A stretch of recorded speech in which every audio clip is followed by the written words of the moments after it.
Hey guys, it's Paul Jang with Lane Capitalism, and be talking to you about lane investing with personal lines of credit. Um, so here's what I did. Uh, you know, like when I first started in land investing, I basically just bought these $100 lots in New Mexico. You could check them out. It's in Valencia County and Luna County in New Mexico.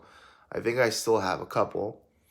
Um, but I bought these for 100, 150, 200, $300. And I went around and basically resold it for a grand or 600 or 700, 800 bucks.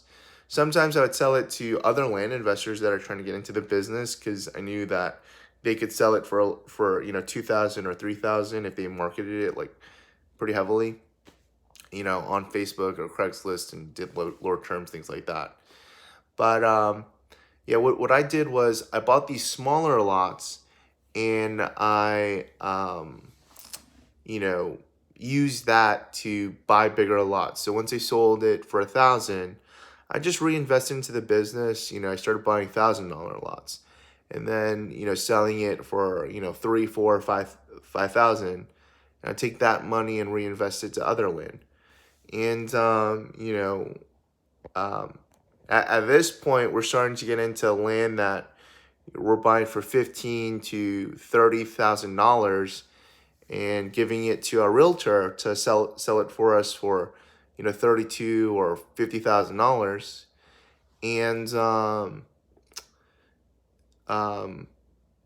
I know eventually all that land will sell, and it's gonna be a nice profit for us. But that's kind of how I started. I used it as a proof of concept, but one of the things that really boosted my inventory were these personal lines of credit. And so if you don't know what that is, it's basically a way for you to borrow um, money and use it for cash for purchasing property.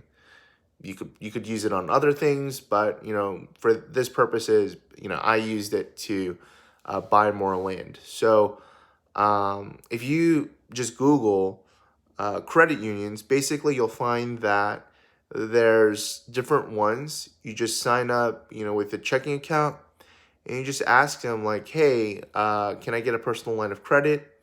And I found that they will give you between 5 to 20,000 if you are, making a W-2 income and you have decent credit scores. So what it allows you to do is it acts like a credit card. It's a revolving line of credit, and you borrow the money and you advance it into your checking account.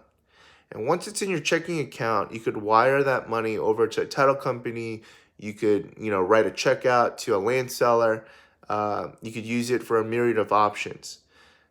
For real estate, one of the big hard things is finding money for things. So, you know, if you want to accelerate, you could borrow that money using a personal line of credit. So I know that there's partners that you could use. But here's the thing: most partners, at least in the land investing community, are going to charge between 30 to 50% on your deal. And I just figured, even if I paid them, the 15% with a credit card company, and I, took a whole year to pay it off, I will, you know, um, rather that do that, as much as I can, in comparison to giving 50% of the profit, right? Um, so those are some of the decisions that I made.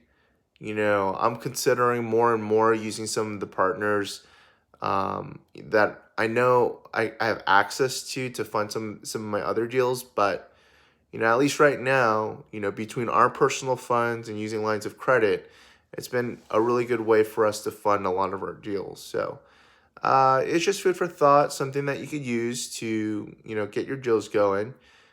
Check out the description below for more details on other things.